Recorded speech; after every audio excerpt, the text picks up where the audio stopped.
One thing I've been trying to understand is Putin's thinking. Where do you think he's at now? Putin thinks about legacy and restoring the historical territories. So the entire model of Russia in the multipolar world wouldn't work without control over the Soviet resources. And without Ukraine, there will be a huge hole in that entire system. The biggest prize is actually to stop Ukraine from drifting away from Russian sphere of influence. How would Ukraine be closer to Russia's sphere of influence after all the destruction that Russia inflicted on Ukraine? Russia is actually very good in turning enemies into clients. The drone attacks on Northern Europe, it's Russia provoking NATO. There is a lot of threats in terms of the nuclear weapons, but generally we have a balance of fear where the countries are afraid of nuclear exchange.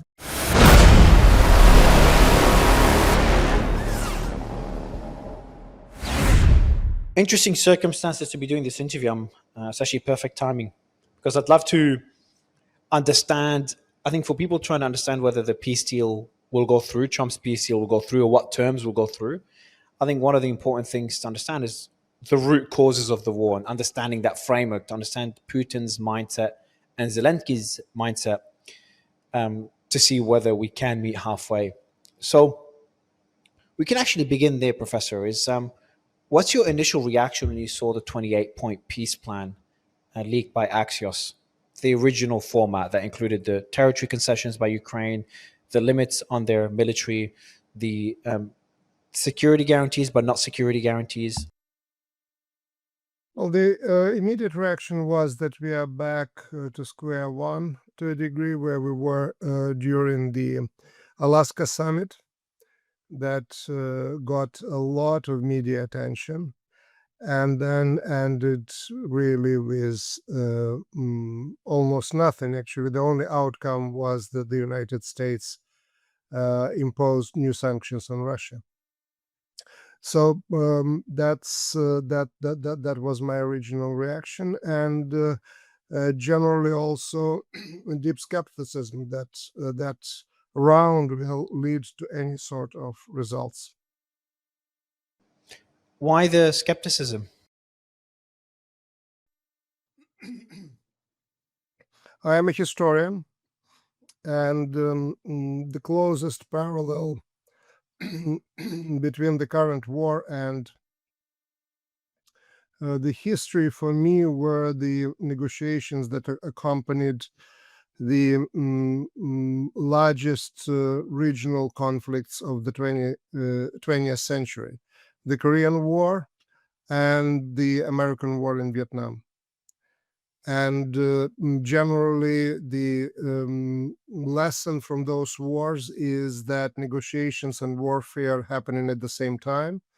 They go for a long time, and they really don't lead to any sort of agreements until both sides realize that they can't really, they can achieve more at the negotiation table than they can achieve at the front line. And at this particular point, I don't see Putin's Russia being interested in any armistice or peace deal at all. They're interested in negotiations somehow to preclude the US and European Union to introduce new sanctions, but they're not interested in the outcome. So that's where my skepticism comes from, not necessarily from following closely what this or that politician said, but more from my really reading of the 20th century history and the history of the wars of that sort of longevity and proportion. Interesting. So essentially, the main concern that you have, without even looking at the terms, is that Russia has more of an incentive to continue the battle, considering the progress they're having, than to sit on the negotiating table and reach an agreement there.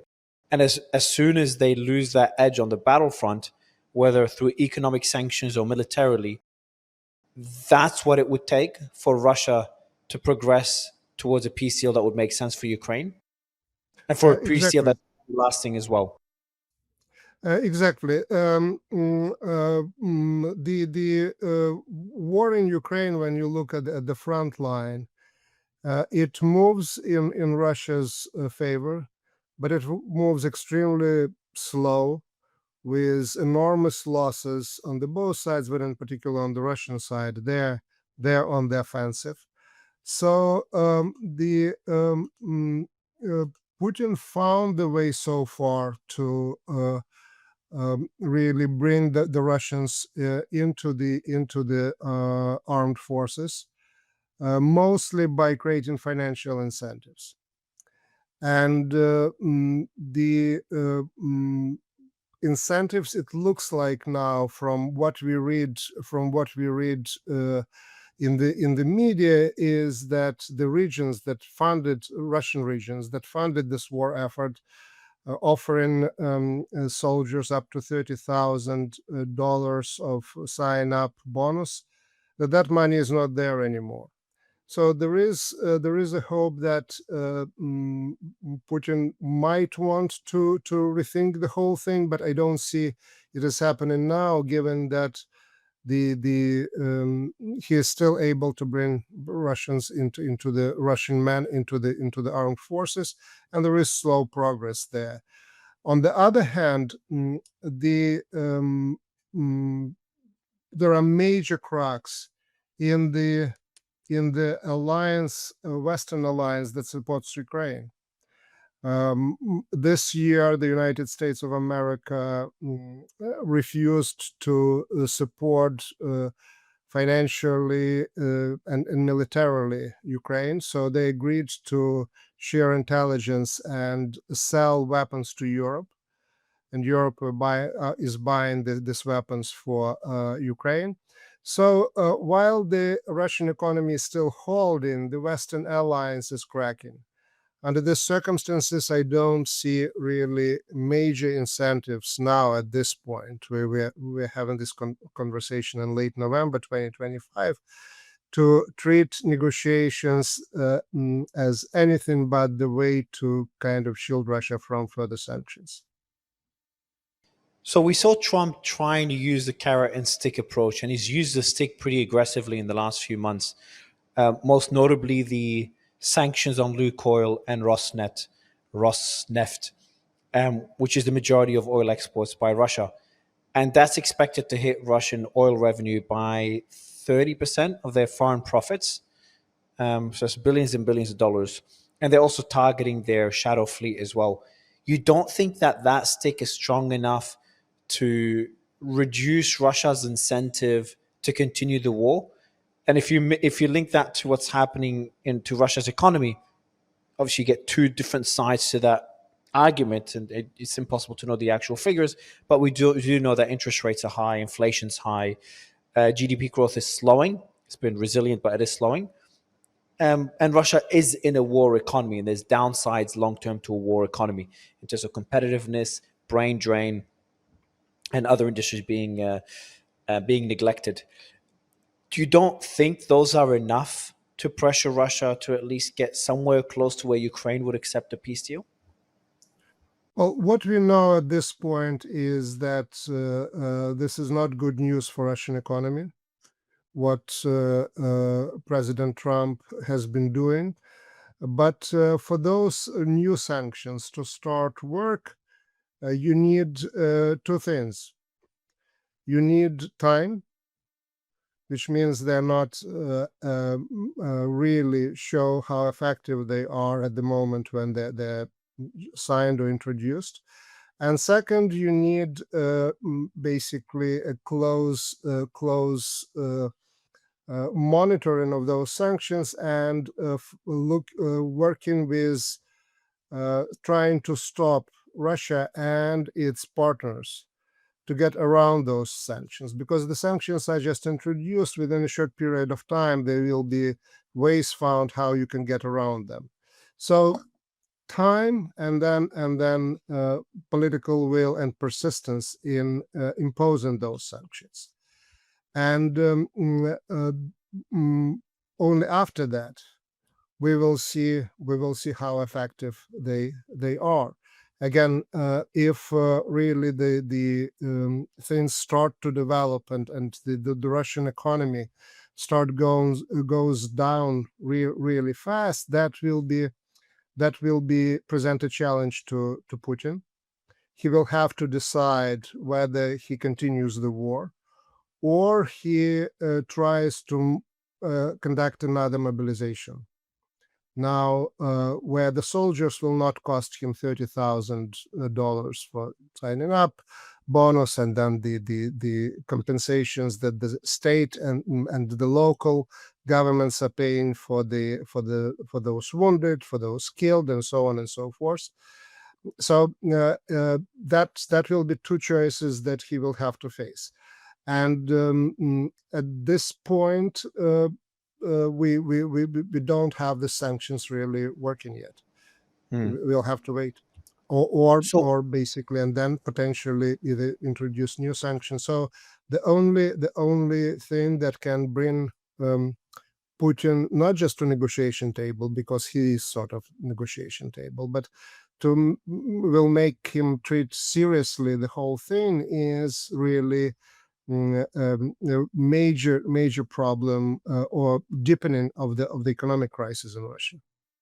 One thing I've been trying to understand, you've done a great job previously explaining when you're talking about the root causes of the war, is Putin's thinking.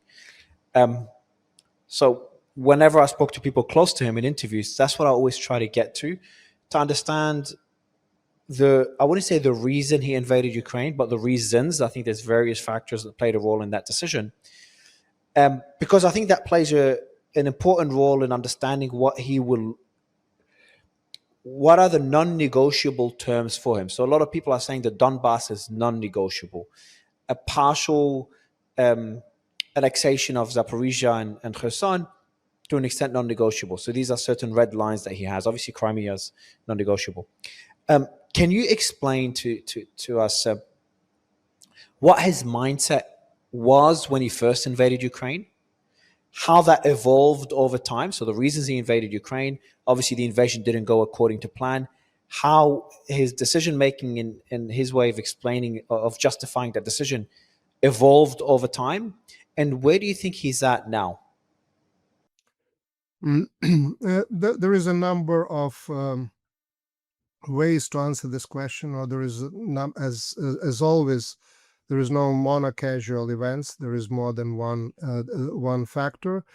And for those who maybe watched Tucker Carlson's interview with Putin, where he for almost half an hour was discussing the medieval history of Rus, of Russia and Ukraine, the only conclusion that one can draw that person really cares about history, which means really the history of the Russian Empire and disintegration of that empire.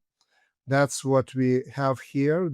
Anyone who looks at the map of Russia realizes that you can't be the largest country in the world by being a nation state. You can acquire that territory and control it by only being an empire.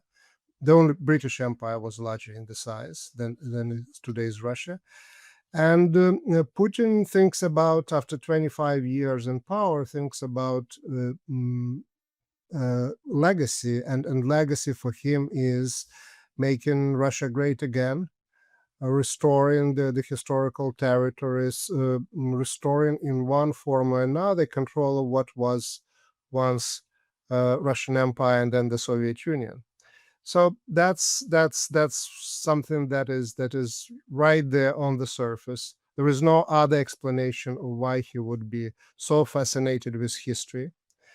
And another real reason is that it's more in realm of geopolitics and to a degree economics.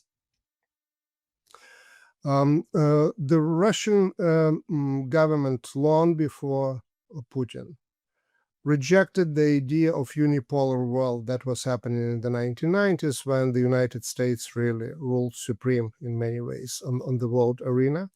And their model was the multipolar world.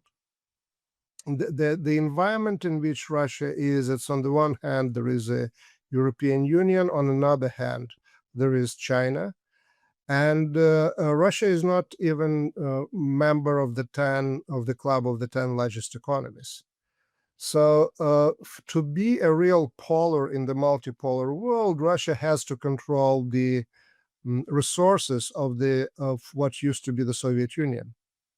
And Ukraine is the largest after Russia in terms of the economic potential and so on and so forth, post-Soviet republic.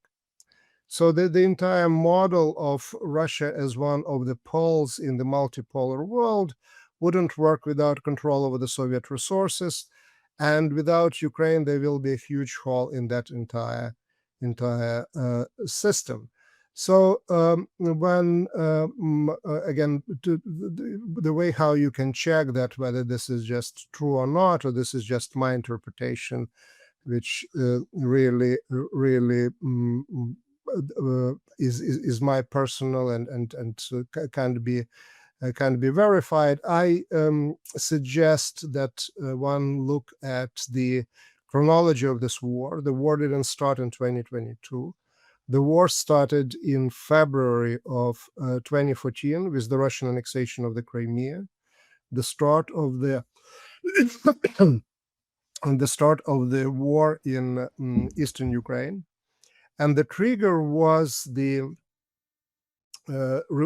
so-called Revolution of Dignity, the Maidan protests in Ukraine, that brought to power the government that was committed to signing an association agreement with European Union. So not membership in European Union, not membership in NATO, association agreement with European Union. Why an agreement like that would really serve as a trigger for the start of the war? Because any country that signs association agreement with European Union really can't sign similar agreements with any other union.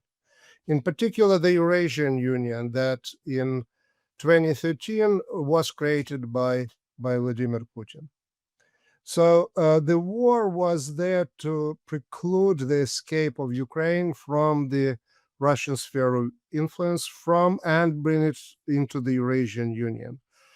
The immediate goal was that the areas of Donbass that you mentioned would be returned to Ukraine, but with special rights that would allow them to have veto power over any move Ukraine on the international arena, so that any movement outside of the Russian sphere of influence would become impossible. And that's very much the goal that continues to be till today. We are talking about territories occupied by Russia or claimed by Russia. They're important, but they're really secondary. The biggest prize is actually to stop Ukraine from drifting away from Russian sphere of influence. So it is, and it matches very well the history part of the argument that I just presented earlier. But how would Ukraine be closer to Russia's sphere of influence after all the destruction that Russia inflicted on Ukraine? Ukrainians that might have been understanding, now I've got Ukrainian friends that don't want to speak Russian anymore. They speak Russian in Ukraine. I think majority of people in Ukraine, or a big portion of them, speak Russian. They don't want to speak Russian anymore. So this war, for the rest of Ukraine that's not under Russian control, it feels like they want to be further and further away from Russia. They will not forget about this war. Isn't that counterintuitive to bring Ukraine closer to their sphere of influence by bombing them for 3 years? I certainly agree with you. The war that started with publication of Vladimir Putin's essay on historical unity of Russians and Ukrainians, that essay declared that Russians and Ukrainians were one and the same people, which means that Ukrainians are really Russians and don't exist. It produced a reaction in Ukraine against Russia that never existed there, at least in the last 100 years, or at least in the majority of Ukraine. And in that sense, the war produced completely opposite results.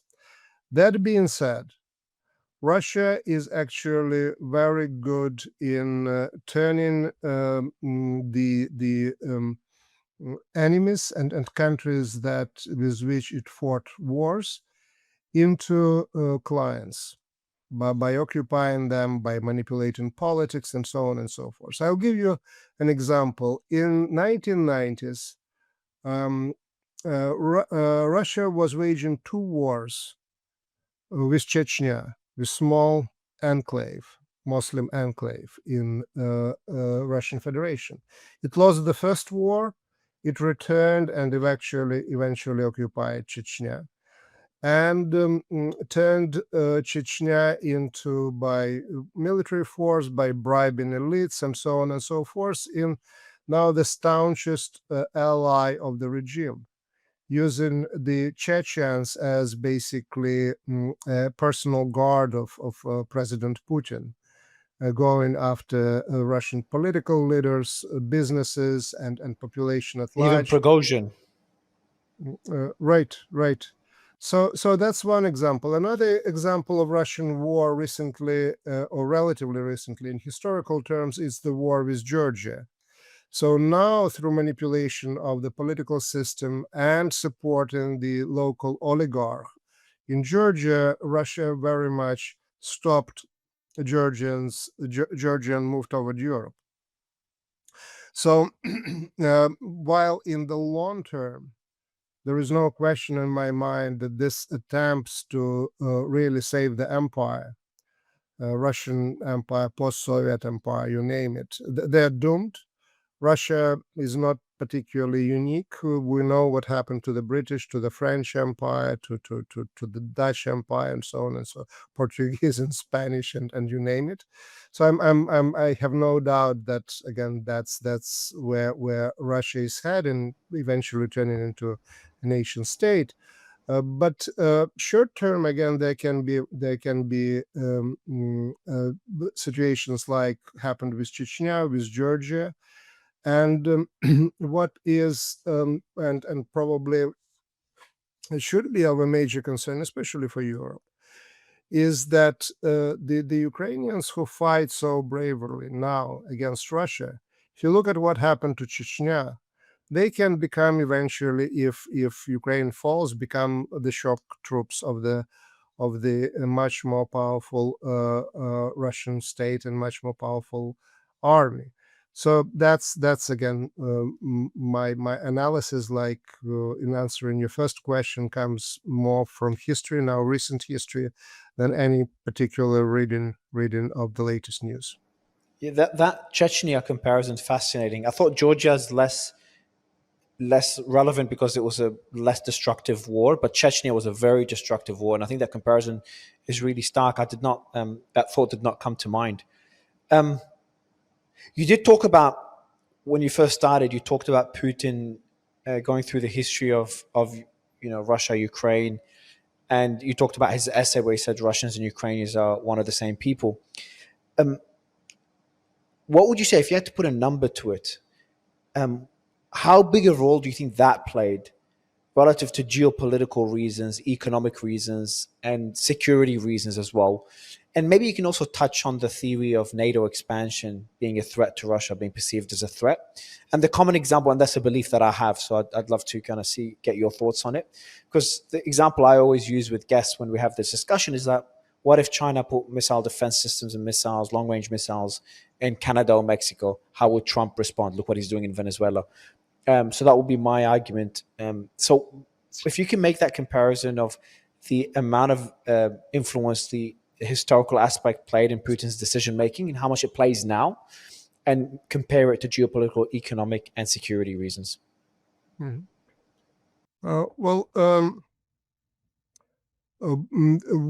One thing that I already said about history and Putin is that I think he believes in what he is saying.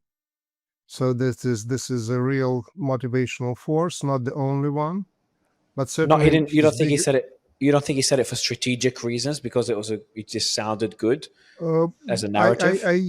I at least found the situation, and there are rumors that he also was giving history lecture to Trump, which made In certainly Alaska, yeah. Trump apparently lost and unhappy. And certainly he didn't get anywhere with Tucker Carlson with taking the most valuable 30 minutes of the opening interview, talking about things that you could see from Tucker Carlson's face. He was lost and bewildered.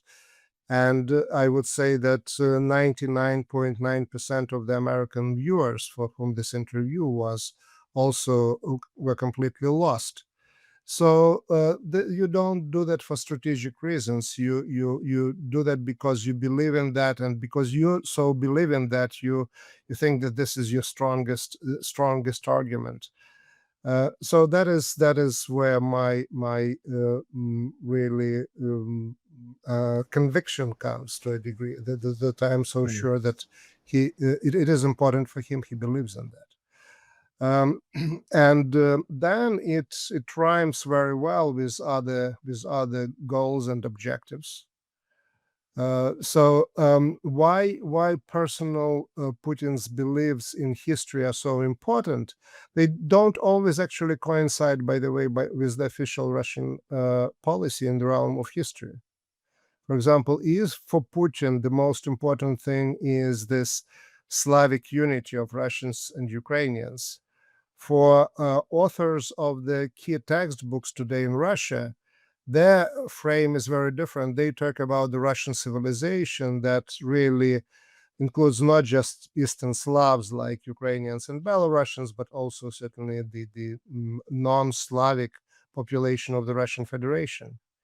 So that's personal, and that's deep belief, and it's a major, not the only one, but major driver of what is happening there. Now, how does that squares with the concerns about NATO? One thing that is also very obvious for me is that no one in Russia or in Russian leadership is particularly happy about the extension of NATO. So that's a concern for them, geopolitical concern.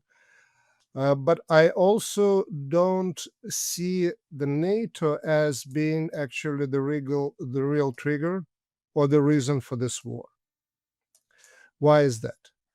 I already explained that the war started over the association agreement with European Union, and not about NATO.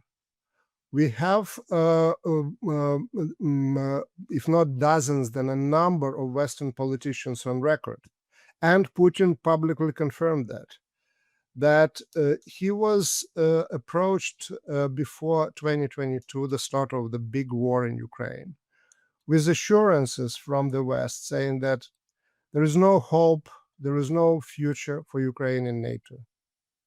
We can't really sign anything because that would be against the NATO really statute that says that, okay, every country that aspires to be member of NATO can apply.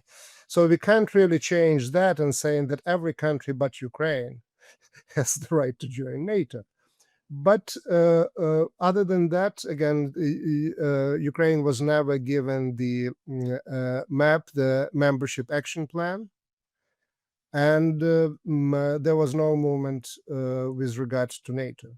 So factually, there was a movement of Ukraine away from the Russian sphere of influence economically, but there was the gates of NATO were closed to Ukraine in real terms.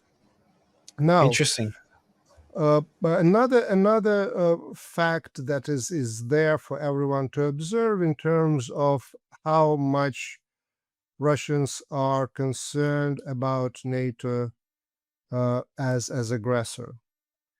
As you know, the first attack on Ukraine in 2022, and then the Russian failures the same year to achieve their goals, produced a window and opening for Finland and then Sweden to join NATO. Once Finland joined NATO, the length of the border that between Russia and NATO countries was doubled. NATO technically moved to the almost outskirts of Putin's native city of St. Petersburg. So if you are concerned about NATO attack, it would be reasonable to expect that at least half of the army that is fighting in Ukraine would be moved to St. Petersburg to protect St. Petersburg and northern Russia from possible NATO attack. While, on contrary, troops that were there near the St. Petersburg were moved to Ukraine. So while there is a concern about NATO in strategic terms, there was no real threat of NATO marching into Ukraine in 2022 or in 2014. And there is a conviction that no NATO country is going to attack Russia. On contrary, it's Russia that is attacking this fall NATO countries. 19 drones, it's not by mistake, were attacked Poland. The drone attacks on Northern Europe. So if everyone is provoking anybody in that story, it's Russia provoking NATO, being absolutely sure that NATO either not willing politically or incapable of doing anything even about Russian provocations, to say nothing about attacking Russian Federation. So again, not to dismiss NATO altogether. In terms of treating NATO expansion as the real trigger for the war, or a major now issue that defines Russian behavior toward Europe, that would be a mistake. The last point you said, I've got a few questions here. The last point you said about Putin testing NATO, or use the word attacking NATO, his position is that NATO is already involved in the war with all the military equipment providing to Ukraine, the intelligence being provided to Ukraine. So, and Ukraine, in his view, or many Russians' view, Ukraine was proof that NATO is a threat, because as soon as Russia invaded a neighbor, I understand they've they haven't respected the country's sovereignty, but NATO did get involved at a pretty extensive level in the war, dragging the war for many years and causing hundreds of thousands of Russian deaths.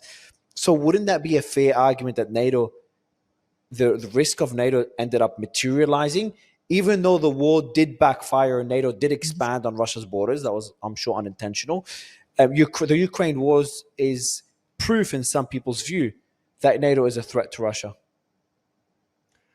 Well, if you invade other country, what is normally happening is that other countries that are concerned about you gaining too much power, they're providing assistance to that country under attack. So again, speaking historically, and that's the what I can offer really to this discussion, being a historian. Speaking historically, that's the story of American involvement in Vietnam, who provided North Vietnamese with the training, with the equipment, with the financial support, and North Vietnamese were killing Americans. It was the Soviet Union. When the Soviet Union invaded Afghanistan in 1979, who was providing the Mujahideens, including Osama bin Laden, with financial support, with weapons, Stingers in particular, that turned out to be the most deadly weapon that turned the war? It was the United States of America and NATO countries. So the providing financial and military support to the country attacked by your competitor on the international arena, that's almost became an international norm. What is not a norm is that when you attack that country directly, right? So in the conditions when the Soviet Union supported North Vietnam, Americans didn't attack the Soviet Union or Warsaw Pact. When the American-supported Mujahideens, the Soviet Union didn't attack United States and NATO. So what is Putin doing now is something actually new. If American and European support for Ukraine historically is basically nothing particularly new and to be in terms of the novelty of that to be excited about, the whole thing of the attack, including now cyber attacks, drone attacks on NATO, that's unprecedented. That is we are in the new world to a degree, to which I understand NATO is not sure yet how to respond, because there is no history textbook from which they can go and check and, okay, that's how we behave. The rules that existed there for at least since 1945 had been broken, at least on that level. We've kind of indirectly answered a question I'm going to ask you in a bit is, as a historian, how would you look at the risks of a conflict between Russia and NATO? But before going there, that will be my next question. I just wanted to understand a bit further your stance or the explanation you gave on the risks of an EU accession by Russia.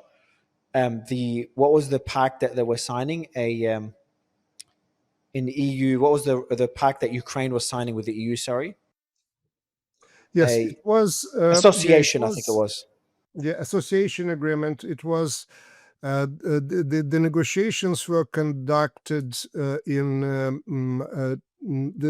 reached that point in kind of the final stage in 2013, and they were conducted at some point with Russia on the part of European Union and with Ukraine, and included also some North African countries as well. So European Union were looking at the neighborhood, and the idea was that the association agreement, the key part of it were trade agreements and access to the markets. And okay, so so on that agreement, the EU association agreement, what I'm trying to understand is how this is a bigger risk to Russia than joining NATO, because in 2008 was a pretty significant year for Russia as well. I think it was in Bucharest. There was a NATO summit that Putin attended, and I think he gave a speech. And in that meeting, there were reports that the US was trying to convince Ukraine or trying to convince the rest of NATO countries to accept Ukraine into NATO. And it was Germany and France that were opposing that stance. And Putin had to give the speech in not having Ukraine join NATO, having Ukraine join through a membership plan, membership actions plan. A term I think is also called membership action plan. So essentially, that's the step before joining NATO. So that means in 2008, Ukraine was close to joining NATO. And it was Germany and France that opposed it. Unfortunately, Germany and France are the ones stuck now supporting Ukraine the most.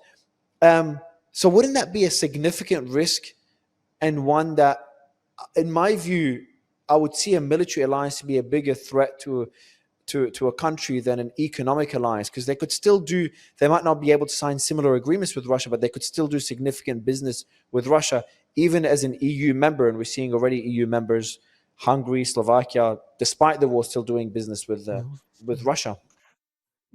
Yes, the Bucharest Summit of 2008, that's where you're absolutely correct. Putin was there. He persuaded European countries in particular not to give a membership action plan to Ukraine and Georgia. And more than that, a few months later, he started a war against Georgia. We talked about that war before that. And that changed dynamic completely. And NATO and now the United States is in the same camp where there was France and Britain before that. No membership, no NATO membership for NATO. So the turning point was 2008. And the war started in 2013. And as I said, the trigger was now association agreement with European Union. I understand. So that's basically. So you're saying that the NATO threat was no longer a threat after the invasion of Georgia. That's when things changed, and the EU association agreement became a bigger threat as an economic threat than NATO, which was discounted back in 2008. It remained to be certainly on the minds of the Russian elite a possibility, which what I said earlier was that no one in Russia was particularly happy about that. But neither in 2013 NATO membership for Ukraine was a reality. As I said, Putin was assured many times that Ukraine will not be member of NATO.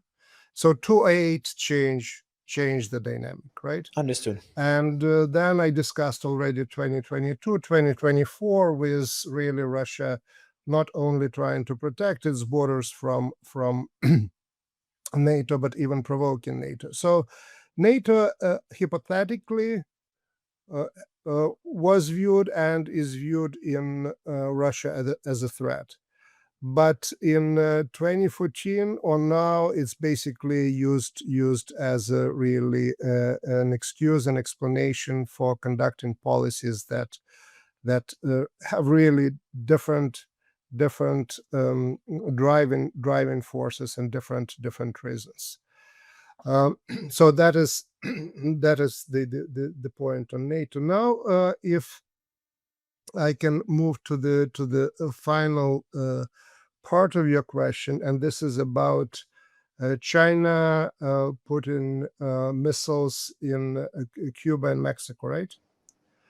Correct. So that would be, again, historically would be not something particularly new, because Nikita Khrushchev put nuclear missiles on Cuba, which is depending on where you put missiles in Canada or in Mexico, maybe even closer to the American shores, and that provoked the most probably dangerous crisis in the history of the 20th century, certainly the history of the Cold War, a potential World War III, which would be nuclear. And eventually, the U.S. response was that U.S. was prepared to do whatever is necessary to remove those weapons. And there was a swap done that the American missiles that were placed before that in Turkey were removed, and the Soviets removed their missiles from Cuba. So that's how that issue was resolved. But now, it got close to war. Very close. It got very close to war. It got very close to war. Now, to what degree this particular situation is applicable or not applicable to Ukraine? We certainly don't see any attempts, not just facts on the ground, but any attempts of anyone placing nuclear weapons in Ukraine. I can tell you also that after the extension of NATO, special care was taken that there would be no permanent stationing of the Western troops in the countries of Eastern Europe that joined NATO. So when Russia annexed Crimea, NATO was unable to respond, also because it had no troops in Eastern Europe. I mean, Western troops. There were Poles and How about in the Romanian base? There wasn't many Western troops there back in 2014? Again, from what I understand is that if there were any troops, there was minimal number, even after the annexation of the Crimea. The key old European countries like Germany, like France, were really very reluctant, and Americans as well, to place troops in Eastern Europe, despite the fact that it was NATO countries. And they came up with some strange scheme of the rotation, and they're moving, they're not permanently stationing there. So it was a major challenge. So the major infrastructure didn't move into Eastern Europe, and there was no discussion about, of course, moving it to Ukraine. Potentially in the future, Yep, that's a legitimate argument, but certainly not in 2013, not in 2014. So once again, I just want to restate my point. It's not like NATO expansion has no impact at all. But I think it's basically blaming it on NATO for the reasons that I just described, and looking at the facts on the ground is basically really removing from the discussions a number of factors that have been much more important for this war than NATO expansion. And this is basically the Russian post-imperial syndrome, trying to fight back and restore its control over the former empire. The Russians are not the first. The British were doing that. The French were doing the same, and so on and so forth. The disintegration of empires is a lengthy and bloody process. Again, Putin's endless references to history suggest that it is very much about the past glory. So again, I think that NATO has to be looked into the context of other factors and also facts on the ground. Another question I'd love to get your take on, putting through a historical framework, and that's the risks of a clash between NATO and Russia, something that everyone's worried about. We saw the sabotage of the railway in Poland just a few days ago, the drone attacks, the I think scientific ship or research ship that was close to the UK's borders as well, that was intercepted, and they had pointing lasers at the Royal Air Force, the British Air Force. What are the risks of a clash between NATO and Russia, based on all the indications you're seeing right now? And what is the risk of a potential nuclear escalation as well? That was a big concern about a year ago, but less talked about now. Yes, I think that the nuclear escalation, the chances of it happening are really minimal. Not zero, but they're not high at all. And the reasons for that is that the world as a whole believes that it's a good idea to stick to the taboo on the use of nuclear weapons that de facto exists in the world since the bombing of Hiroshima and Nagasaki. The major nuclear crisis took place in the fall of 2022, when the Ukrainians were pushing back.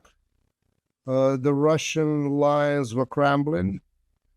They had to withdraw from Kherson, the only regional center that they ever captured. The front lines were crumbling near Kupiansk in eastern Ukraine. And Russia did two things. First of all, it risked the very unpopular in Russia mobilization. It also raised the stakes by putting into the constitution the Ukrainian territories that Russia never captured, and with which it was actually withdrawing. But also it started to send signals that it was prepared to use tactical nuclear weapons in Ukraine. And the response is of the United States, of China, India. We don't know exactly or fully what happened. There are different versions of that. But we know for sure that all of these countries said that to Putin that was a bad idea. Americans apparently threatened to use of the conventional forces and target Russian army units in Ukraine, on the territory of Ukraine, not on the territory of Russia. And China, thanks to whose support the Russian economy is still functioning, and Russia is able to conduct this war, also is not ready for international politics going nuclear. China is a world economic superpower, so the largest economy in the world. But it is a mid-power when it comes to nuclear arsenal. China is now the most dynamic nuclear power in terms of developing its nuclear and increasing its nuclear arsenal and its nuclear capabilities. But it is not there yet. The China's nuclear arsenal is roughly 10% of what Russia and the United States have in terms of the warheads. So the world, thank God, is not ready to really play the nuclear roulette or Russian roulette in the realm of nuclear. And given that it's not just the West and the United States are concerned, but China as well, I don't see Putin really using nuclear weapons, and the only threat at this point comes from Russia. So I think the chances, there is a lot of noise, there is a lot of threats, including recently, and threats and counter threats from Russia and the United States in terms of the nuclear weapons, resumption of nuclear testing on the part of the United States. But generally, we have something that in my most recent book, which is called The Nuclear Age, an Epic Race for Arms Power and Survival, I call the balance of fear. So I think that by now we have this reestablished a balance of fear where the countries are concerned about the use of the nuclear weapons and are afraid of really nuclear exchange. That's what saved us during the Cold War, where the so-called concept of mutually assured destruction was developed. And many are saying that this is the reason that we're not having conventional wars between superpowers. It's all just we live in a world of proxy wars right now, because any direct conflict between those superpowers could lead to mutually assured destruction through nuclear weapons. Exactly. And that's basically brings me to the second part of your question about the confrontation with NATO, right? And I already said that what is new there is that Russia now attacks and provokes NATO. That didn't happen in the past. They don't attack and don't provoke the United States, but they attack and provoke NATO, also taking into account that the gap between the United States and its NATO allies in Europe is growing. And the whole idea and the philosophy behind NATO's Article 5, that if one country of NATO is attacked, every other country actually is there to support it, is now in question, because really every other country that would be able to support was focused on the United States. United States really coming to save its allies. And now it's in question, and Putin is testing the so-called red lines that turned out to be not being read at all anymore. Another reason why he is taking these risks and going outside of the things that we already are in the textbooks of geopolitics is that even in NATO, the proponents of really raising military budgets or defense budgets and rebuilding the European armed forces, they're saying that they would not be ready to confront Russia until 2029. So 4 years from now, and that's the plans. So this is the window where you can relatively safely attack and test NATO, and probably create splits within the NATO, not just between the US and Europe, but also within Europe as well. So that is basically what is happening now, with, I would say, the threat of the nuclear war to a degree being diminished compared to 2022. But the threat of more conventional confrontation between Russia and Europe as part of NATO, but with American support or without American support, is growing. As a final question, Professor, it's a good segue as well. What do you think the world would look like post this war if a peace deal is reached now between Ukraine and Russia? Similar to the peace plan, I think Zelensky said that, or Ukraine said that they've got a new version of Trump's 28-point peace plan, a 19-point peace plan being presented to Russia. Hasn't been presented yet. So let's say they reach a deal now that is similar to what we've seen as in terms Donbass under Russian control, Kherson, Zaporizhia under a split between Russia and Ukraine, freezing the existing lines, limits to Ukraine's military, which I think Ukraine's trying to remove that point from the plan, and some sort of security guarantees without troops in Ukraine, even though Macron said there'll be troops there. We'll see. But let's say there's no troops, and a fund to rebuild Ukraine, whether through Russia's frozen assets or the EU, the US coming together and investing in Ukraine. What will Ukraine look like? What would Europe look like? What would Russia look like? And as well as what would Russia without Putin look like as a very long term? And China, because China seems like the country is the biggest winner out of this war right now. Yes, I certainly agree that China probably gained the most. Certain things that already changed in the world, and that is very clear that the peace dividend that came with the fall of Berlin Wall and the end of the Cold War is over. We are in the new world of great power rivalry, rising military budgets, increased armies, and renewed nuclear arms race. So that's already there. That's the outcome of the war. Now, this is the largest war in Europe since 1945, potentially the largest war in the world since 1945. So it's a big deal. You can almost forget where it is happening and who are the sides. This is a big deal. This is a big war. The way how wars of that proportion and that really influence the direction probably for at least a couple generations. And it matters who is the winner, who is the loser.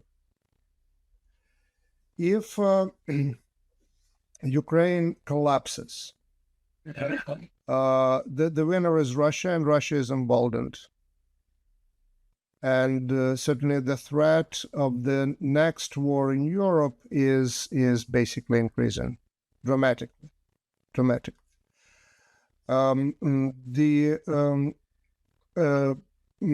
If it's a different outcome in which the Ukraine survives an independent state, the territorial losses are limited. It's a different outcome. That's really sort of the chances for a more prolonged, if not peace, then armistice in Europe, with the caveat that really the gray zones that existed after the end of the Cold War disappeared. Among those gray zones were Ukraine, Moldova, to a degree Belarus. So now we will have, whatever way the war ends, really a more clear, defiant line without gray zones, which at the end of the day is better for maintaining peace than having gray zones, because they attract they attract Proxy different wars. sides, and that creates confrontation. Now focusing on Ukraine, which is of course the country that was affected the most. As you said at some point, the war that started with the idea that Ukrainians don't exist as a nation will end one way or another with, historically speaking, Ukrainian nation already being formed and deciding that they're not Russians and that their statehood will not be Russian. And in Russia, I think that the midterm chances are that, given how bad this war turned out to be, not only for Ukraine but also for Russia, in economic terms, isolation from the outside world, losing the European markets, reorientation toward China, and China takes full advantage of the Russian weakened position, that I think with Putin being gone, there will be correction in Russia for the course. in non-democratic countries, corrections can occur only when there is a change of a strong man. And in Russian tradition, every strong man, once he is gone, you see the process of really not just examining and re-examining his legacy, but really rejecting it and going in a different direction. Khrushchev replaced Stalin and really threw his body out of the mausoleum, and the process of de-Stalinization was happening. And certainly when Gorbachev replaced Brezhnev, the same was happening. So it's unlike in Chinese tradition, in Russian tradition, there is basically what is happening after once the political figure is gone. It's the process starts of really major correction and major rethinking after him, and blaming that particular leader. That's what doesn't happen in Chinese tradition, blaming for every pitfall that happened during his rule. So again, what I bring to the table is more historical perspective. I think that's what will be happening in Russia. Historically speaking, do you think President Putin will come out stronger or weaker from this war?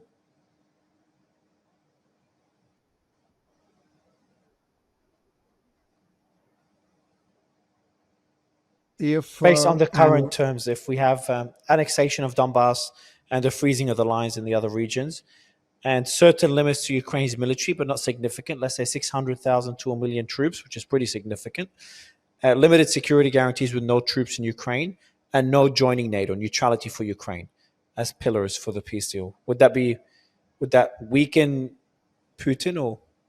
Yeah, his idea is and was and is to go down in history as someone who made Russia great again, who brought it great power status, respect in the world. If the war ends today, he killed or got wounded more than 1 million Russians in exchange for the really economically depressed part of Ukraine, which is called Donbass, which is a rust belt of the Russian Empire and the Soviet Union, and some territories. Putting Russia in the position really of almost international pariah, and certainly conducting a major reorientation of Russia from Europe toward China that is quite problematic historically, but also in terms of what that can mean for Russia. He did get Crimea. Sorry? He got Crimea, though. That will be a good story for back home. He got Crimea. Again, I don't see the current front line actually lasting historically. Okay. He maybe got Crimea now, like Hitler got Austria as a result of Anschluss, but whether that's sustainable or not, I'm not sure. So as a result, he will go in history. Best case scenario is very mixed sort of the results, but also as someone who really diminished the international standing of Russia. Because what is lost now is not only European markets or relations with the West. The Russian influence in the Central Asia, in other backyard of the former Russian Empire, the Soviet Union, is diminishing. Kazakhstan now gets security guarantees from China. China is not only having more influence on Russia, but it takes over the former Russian clients in Central Asia. Turkey, so it's Armenia. Not the way how I would define strengthening of Russia, either internally or in the international arena. So I'm very skeptical about Mr. Putin going down in history as basically as a positive figure, even in Russia. And of course, I'm not talking about Ukraine or any other countries. Makes sense. Professor, Absolute pleasure. Thank you so much for your time, sir. Thank you very much for your questions, and thank you very much for this discussion.